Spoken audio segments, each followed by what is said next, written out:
For 4 years in the United States of America, we had a president who stood up at press conferences and talked tough about Vladimir Putin, and then Putin invaded Ukraine and destroyed a significant chunk of the country. The path to peace and the path to prosperity is maybe engaging in diplomacy. We tried the pathway of Joe Biden of thumping our chest and pretending that the President of the United States' words mattered more than the President of the United States' actions. What makes America a good country is America engaging in diplomacy. That's what President Trump is doing. Can I ask you? Sure. Yeah? Yeah. Okay. So he occupied our parts, big parts of Ukraine, part of East and Crimea. So he occupied it on 2014.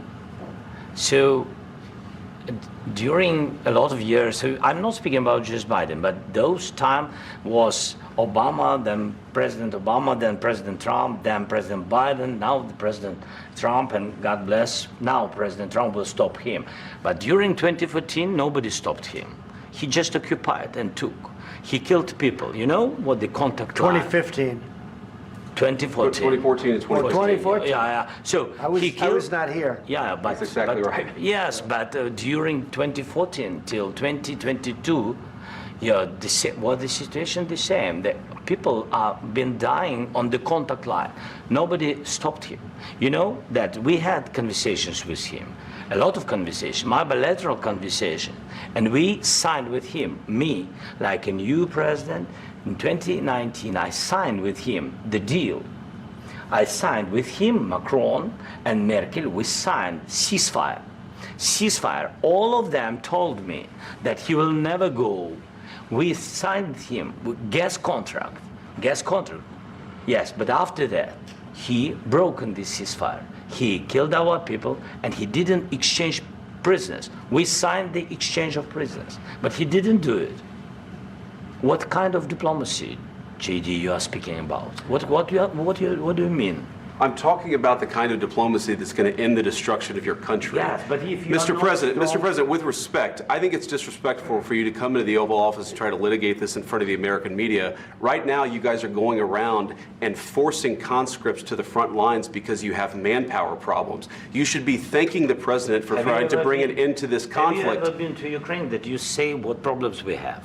I have been to. Come once. I've actually watched and seen the stories, and I know what happens is you bring them on a propaganda tour, Mr. President.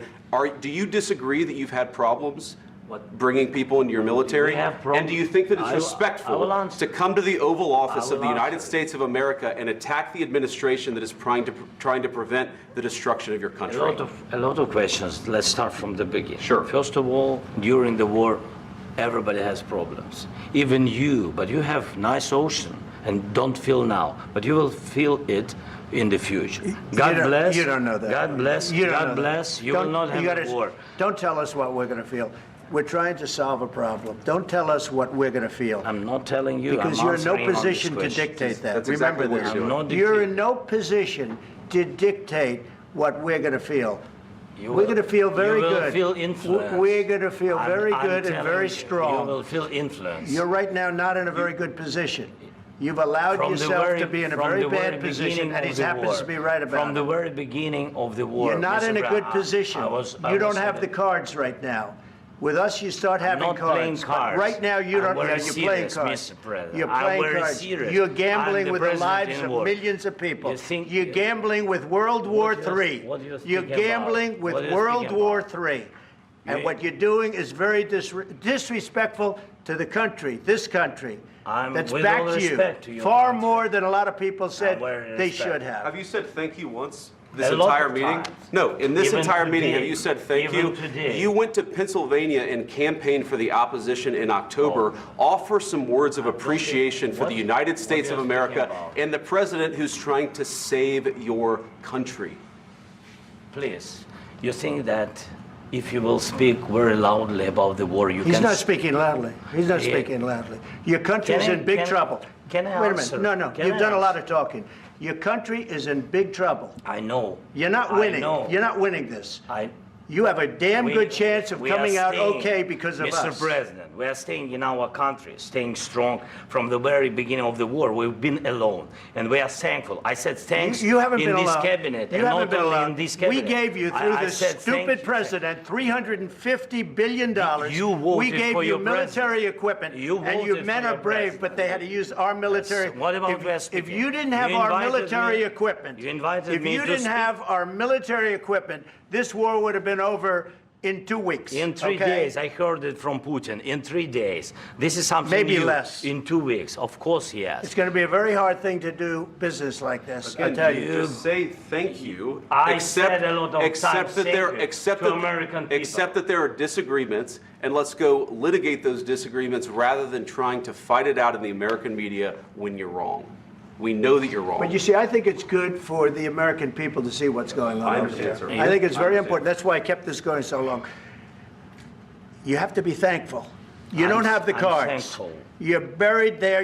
Your people are dying. I can tell you You're again, running low on soldiers. Listen, you're running low on soldiers.